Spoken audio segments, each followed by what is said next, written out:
So dobrý večer. Good evening. It seems we have pretty much everyone here. Fewer people will be joining us momentarily. My name is Přemysl Pela. I'm director of the Czech Centre. It's really a pleasure to welcome so many of you in the continuations of the Czech documentary Now series. And we'll continue with the film, of course, as you see here, Reconstruction of Occupation. The film which is marking the upcoming 55th anniversary of the Russian-led Warsaw Pact invasion to former Czechoslovakia. I'm sure many of you have read the little synopsis or annotations of the film. It's quite interesting, directed by Jan Schickel. And the film and footage you are going to see here is UK premiere. And most of the footage is the original, never seen before. There are about four hours of the film recording discovered couple of years ago, actually, given to Jan Schickel. There was just the video films, no audio in it. And Jan put his mind in it. He wanted to identify the people that he has seen on that. And the Czech television helped out, so they aired the open call, so people can identify themselves in that. And a number of people really came forward to the director. And it really brought new interviews based on the footage which was recorded. It was 55 years ago. So it's going to give I think, the perspective, what happened in '68, but also the perspective of the people that lived through it and what they do recall in that. And I see many faces here which might have lived through the '68 and might recall the invasion. Some of them might be born in '68, but many faces probably born much later, even after '89. So I think it will really might refresh your mind, has a historical excursus in that. I want to also like to say that the film premiered 2 years ago at the Karlovy Vary International Film Festival and received the festival Behind Borders, the History Award, the main award last year there. And in order to put the things a little bit in perspective and historical context, I'm very pleased that I can welcome here a professor from SEAS, the School of Slavonic and Eastern European Studies from UCL, Dr. Thomas Lorman, to share some of his perspective, as he is an expert on the Central European history, to put the '68 in the context what we are going to see. So Thomas. Thank you very much. Thank you very much. It's a pleasure to be here. I feel somewhat unworthy to the task, obviously not having direct experience of 1968 and only trying to understand it from an outsider's perspective. And I think it's critical to remember that in some way what I can bring is a certain objectivity, but I lack or find it difficult to fully relate to the emotional trauma of 1968, which those who lived through it will not forget. Because what we're talking about in 1968 is a crime, a brutal invasion by the Soviet Union of a supposedly allied country in which the army came in to decide that an experiment should end.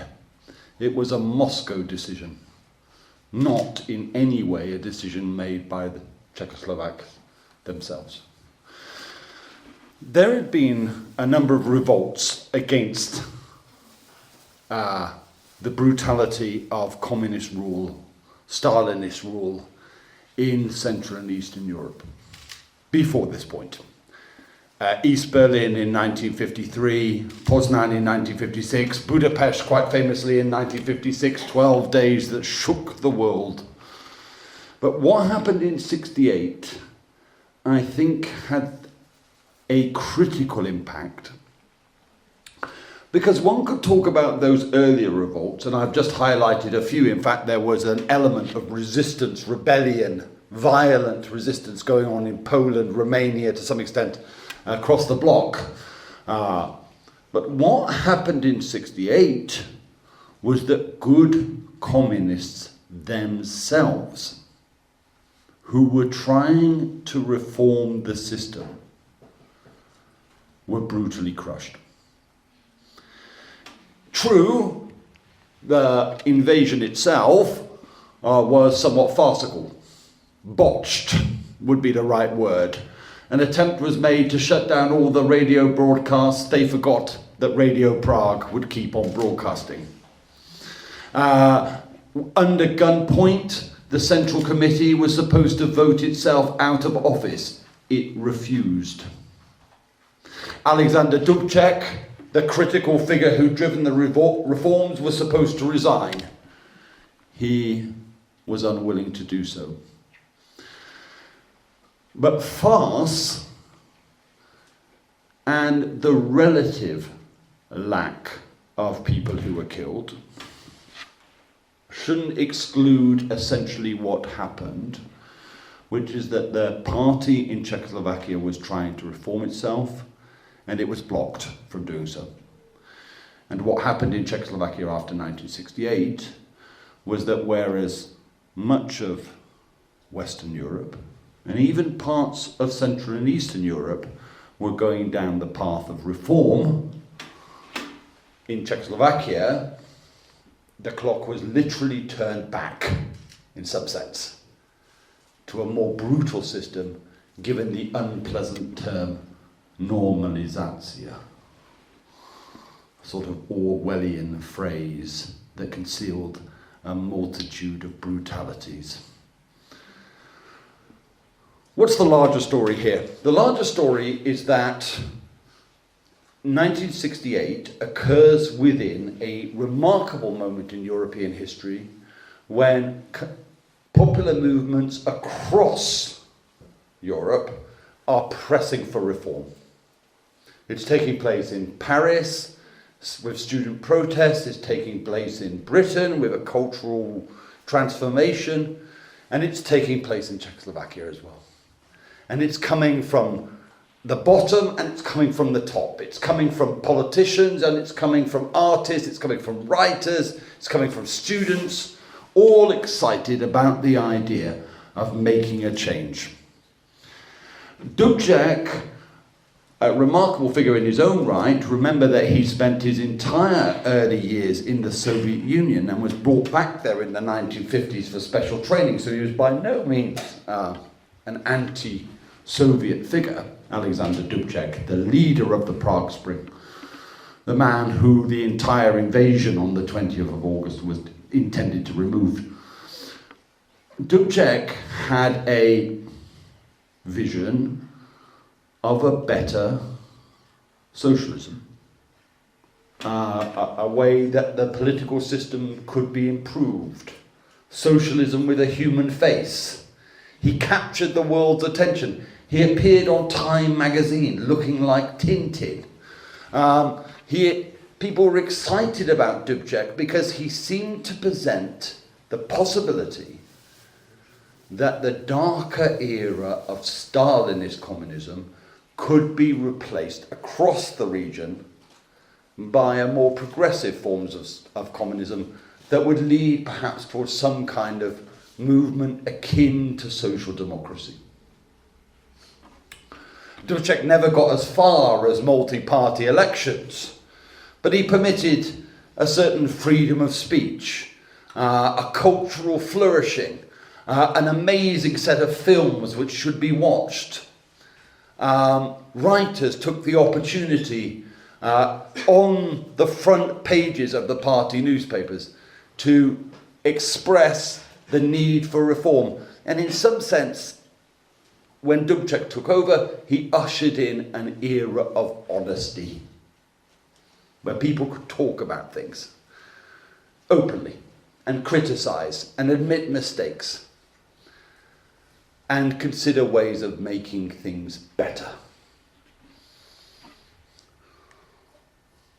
And it sent a surge of excitement through Czechoslovakia and through the whole of Central and Eastern Europe to see the possibilities that reform could bring. Perhaps Czechoslovakia could show the path that other countries in Central and Eastern Europe, and even the Soviet Union itself, could follow. So the invasion, unexpected, middle of the night, paratroopers, tanks moving through streets, people waking up to go to work and finding that the tram lines had been blocked and demolished, isn't just the shock of a moment when we understand that an invasion is taking place. That's brutal enough. Think of that moment. It's probably similar when you woke up last year to realise the news that Russia had invaded Ukraine. Something like that. But it also meant the shock to those people who thought communism could be reformed, who believed that it was possible to reform it. And when the invasion happened, in the aftermath, 25% of the Communist Party membership in Western Europe resigned, because they suddenly concluded, finally concluded, this is not reformable. This system cannot be reformed.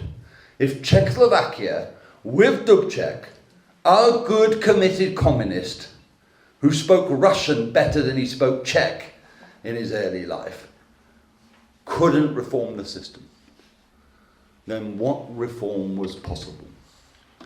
And ultimately, that's the question that was asked in '68 and answered in 1989 when Central Europeans across the bloc decided, when they next went onto the streets, this system cannot be reformed, it must be removed. So here's my points. One, there's a direct line between 68 and 89. If you want to understand what happened in 1989 with the fall of communism, it's no bad thing to go back to 68. If you find that frustrating, because historians always like to tell you it's all about the past, think of it this way. It's about a crime. And it's a crime what happened to Ukraine last year, and it's a crime what happened to Czechoslovakia in 1968. And crimes deserve attention. People deserve to be looked at. If we can't remove the crime, we can at least recognise it. And finally, I think what we're really talking about in '68 is about the possibility of a better world and the way it's crushed by brutal force. That actually is a critical question that all of us have to struggle with when we want to make the world better. How do we do it? And why so often do we get it wrong? And if we want to start looking for answers, I would say to just stop oil or all the rest. Go look at '68. You might find out why dreams died in Prague and the legacy of what happened afterwards. I think that's enough. Thank you very much.